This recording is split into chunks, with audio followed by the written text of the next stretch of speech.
Our family culinary oracle, Tia Connie, passed away 4 years ago. I remember her through my commitment to mastering her recipes. In my freezer, I have a container with her infamous mole, the last batch she made. I will never eat it. Those are my roots. I have tamales in my freezer as we speak, made by my tia Cookie. She's the keeper of our family food traditions and my grandmother's tamal recipe. I can't really eat them any other way. I travel to Los Angeles sometimes just to pick them up. Tamales are personal for me. They are my roots. The story of my recipes go back generations. It begins somewhere else.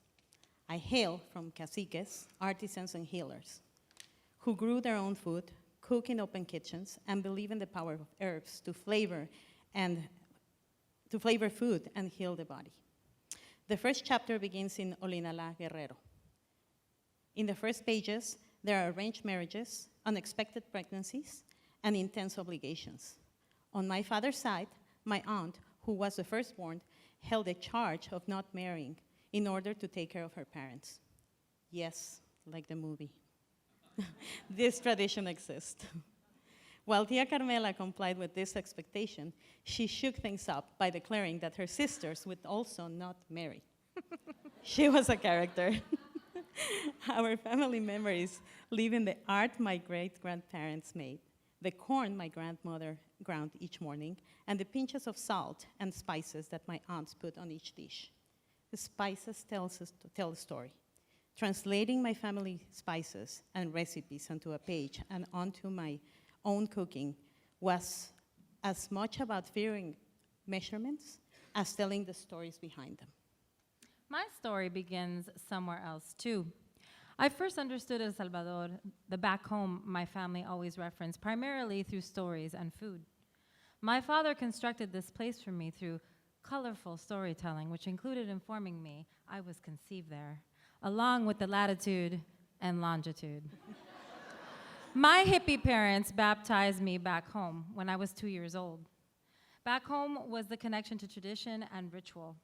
There was a kind of ceremony around the swirl of the pressure cooker preparing the black beans, which was frequent and comforting. The smell of onions frying, a familiar present memory. The ch-ch-ch-ch-ch and the aromas marked time for me. A critical part of our many celebrations was always the food. All the kids wanted to eat for our birthdays was La Tia Connie's famous adobo de jocoque. When I came to the US, I missed the taste and smells of home. I needed to bring part of it with me, build my life here from that foundation. By the time I took on the project to master and script my family recipes, my tia had lost her hearing. She nonetheless dictated the recipes to me over the phone via a relative, and she narrated the recipes. I took notes. She couldn't hear me, I couldn't see her, but the sound of her voice and the force of my pen magically captured the important elements. I would have to make sense of it and take it to the next chapter. How to translate a pinch into a measurement? Those of us who are first generation in this country face that challenge as we embark on writing things down that have only been shared by doing and telling for generations. I once wrote an article about an art and activism conference I attended in El Salvador, and the magazine asked me for a pupusa recipe to include. I didn't see the relevance, and pupusas just don't seem like something you use a recipe for. When I asked my grandmother, she was equally confused and uncharacteristically annoyed. "We don't have a recipe, we just make them," she said. So I ended up looking for a recipe online. It wasn't a good day for journalism, pupusas, or my grandmother. There's definitely a lot of science involved when you're trying to systematize something that is organic. My tia dictated ingredients, but not measurements. That was part of the process of translation. When my co-author and I began to write the cookbook, Celebraciones Mexicanas, History, Traditions, and Recipes, the idea was to share the richness of Mexican culture. I also infused a mixture that occurred when I began cooking in the US, inspired by other cultures and ingredients. That is why the pumpkin mole that you ate tonight, it's so close to my heart. This is an original recipe I created around the Day of the Dead and inspired by San Francisco. I use my tea as a step and a little bit of the American practice of cooking with pumpkin, especially in November. This is truly a hybrid recipe, since we also have the pumpkin dessert that we cook for the Day of the Dead, calabaza and tacha. The traditions and the ingredients all intersected, and the dish won me the first prize at the Mission Cultural Center Mole Contest.